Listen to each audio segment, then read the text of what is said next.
back with another YouTube video for you guys, and today's video is going to be all about what happens when you call Childline for the first time, or just in general really.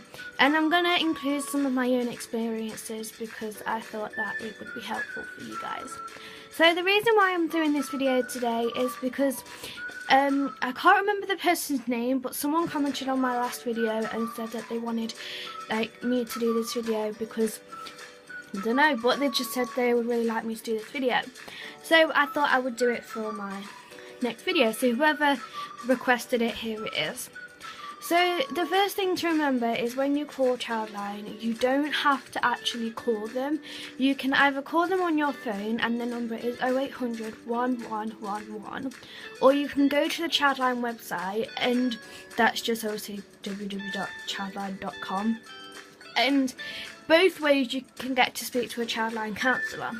Now, for me, the one what I found most helpful is when I actually call them up on my phone, because I feel like if I can hear their voice, then it helps me more than if I'm just talking to someone online.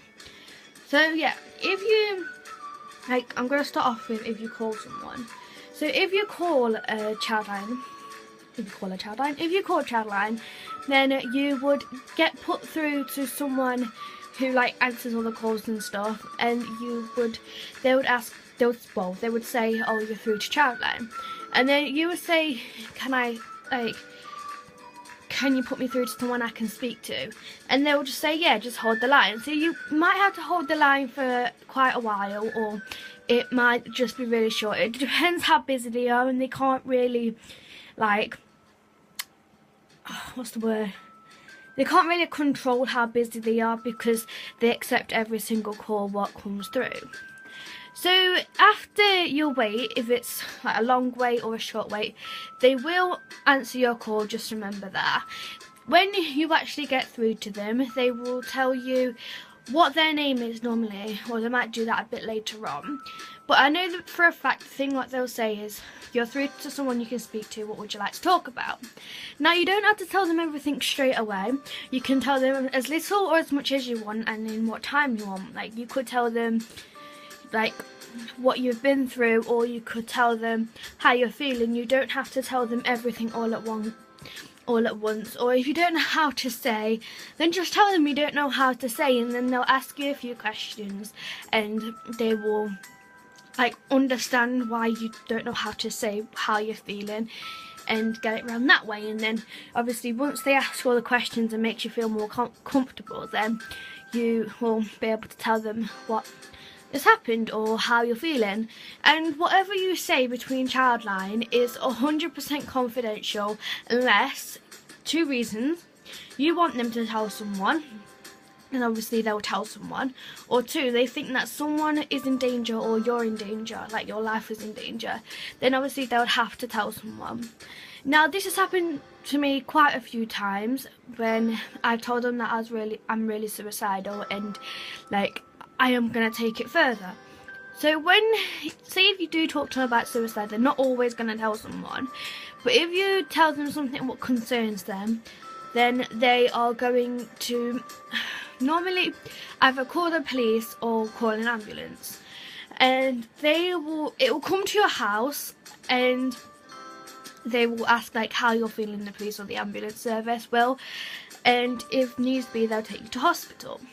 Now, I know that sounds scary, but it is a bit, I'm not gonna lie. But if the police do come, then they're not the nasty police where they knock on your door and they're not gonna arrest you, they're not gonna take you to any police station.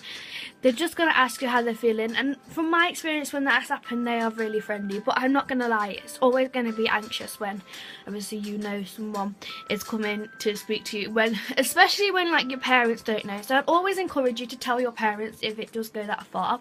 But I know that it's not that simple, because I don't normally tell my parents, because I just don't want to I don't want to worry them. But then after they come and they I see how much they're worried, I always think, oh, I wish I told them sooner. So yeah, I really recommend that you do tell your parents. So obviously when you get talking to a Childline counsellor, now you don't have to talk to them about any like bad things. You can talk to them about anything you want, but the thing to remember is that if you talk to them about like a good thing, they will still talk to you, but they wouldn't talk to you as long as they would if you have a problem, because they're there to obviously help people with problems and try and get them the best possible help needed. So I'm going to go on to the bit where if you talk to them online. Now if you go to their website childline.com or www.childline.com, then you will ask, if you want to speak to someone, then you will have to create an account. Now it's totally free, you don't have to pay for anything, you don't even have to answer any weird questions. All you have to put in there is like a username, and you have to say how old you are, and you have to agree to the house rules, and that's about it. So there's not any like complicated questions. You don't have to confirm your email address, you don't have to, like, you know, on some websites where it says are you human and stuff like that, you don't have to do any of that. So it's just very simple to get on and very quick. Now if you do go on the website, if you'd want to speak to someone online, you'll go to, I think at the top of the page it says something about like support or something like that. You click on that and it'll say online chat with a Childline counsellor. So obviously you click on that and you will have to enter the waiting room. Now sometimes it is a long wait and sometimes it is a short wait, just like when you're on the phone, because as I said earlier, they sometimes can be really busy because they try and answer every call and chat to everyone who comes online. So when you wait, this is the thing what's different from on the phone. If you like have to wait for a long time on the Childline website, then you don't have to just sit there with like just bored. You can explore their website. As long as you stay on that website, then that's alright. There's videos on the website, there's like games on the website, there's information on different types of things that you might be going through, such as bullying or self-harm or stuff like that. So you don't have to just sit there bored, which in my case I found really, really helpful, because if you're sitting there bored, then you're just thinking about things more and it's getting you more anxious to talk to someone. So it's really good to like obviously just distract yourself and try and do something what's going to make you less anxious. So obviously when you get through to a Childline counsellor online, it's basically the same as when you call them up. They'll say who they are and they'll say where they're from, like what station they're from, and they will ask you what you want to talk about, or sometimes they might ask you obviously what your name and age is. Now I don't know if I mentioned this earlier, but you don't have to tell them what your name and your age is if you don't want to. You can keep that completely anonymous, it's up to you. But if you do tell them what your name and age is, they'll keep that completely confidential, unless obviously the two reasons what I said before. So yeah, basically it's just like the same. Obviously you'll talk through your problems and stuff like that. And if online, if you don't know how to actually say the words, there's this like mood board thing where you can draw what you're feeling, and then the Childline counsellor can see that and add to it or reply to it, and they'll know how you're feeling that way.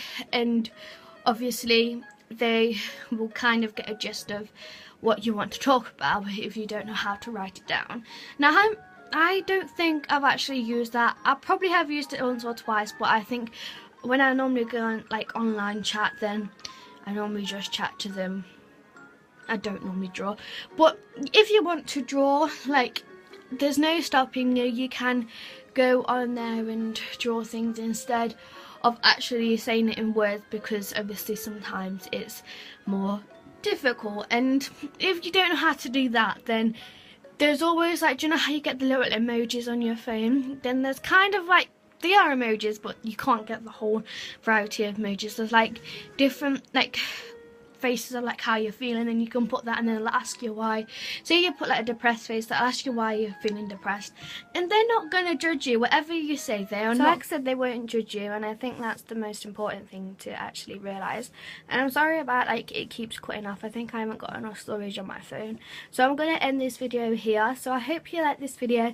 Make sure to give it a thumbs up if you did, and make sure to comment down below some of the video suggestions that you would like me to do, and make sure to subscribe to my channel if you haven't already, because like I keep saying, I am trying to get to 100 subscribers. And yeah, I'll see you in my next video. Bye!